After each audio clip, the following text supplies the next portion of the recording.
Khan announced Friday the city has created a, quote, violent crime task force of 120 officers tasked with rooting out knife-wielding individuals in public spaces and is pumping nearly $50 million into the Metropolitan Police Department so they can better arm themselves against knife attacks. He's also empowering the Met Police to introduce targeted patrols with extra stop and search powers for areas worst affected, according to a statement.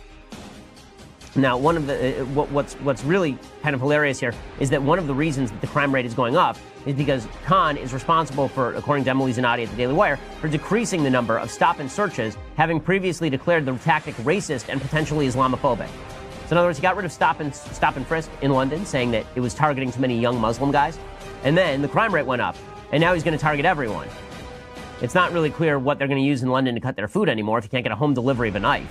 And if you're not allowed to carry it home, how do you actually get the knife from the department store home?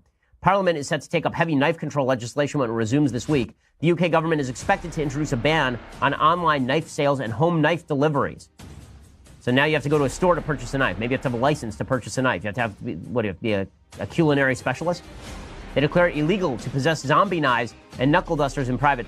Zombie knives are those defined as being manufactured for the purpose of being used as a person-to-person weapon, and ban sales of caustic materials to anyone under the age of 18. Of course, that won't really stop anything, since most of these acid attacks that have been occurring are occurring among people who are late teenagers or older. London has seen a dramatic uptick in murder rates, of course. So again, it ain't about the knives, folks. Maybe you ought to look at the people who are wielding the knives.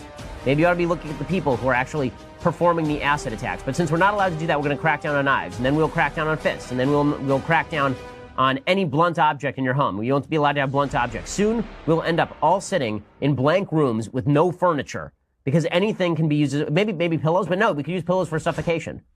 So eventually, we're all just walking around like John Travolta in The Bubble Boy, because that presumably will stop crime, not actually targeting criminals. Pretty amazing stuff, but demonstrates what happens when an entire civilization loses their mind and stops targeting criminality and starts instead pretending that the tools of criminality are more important than the criminals themselves.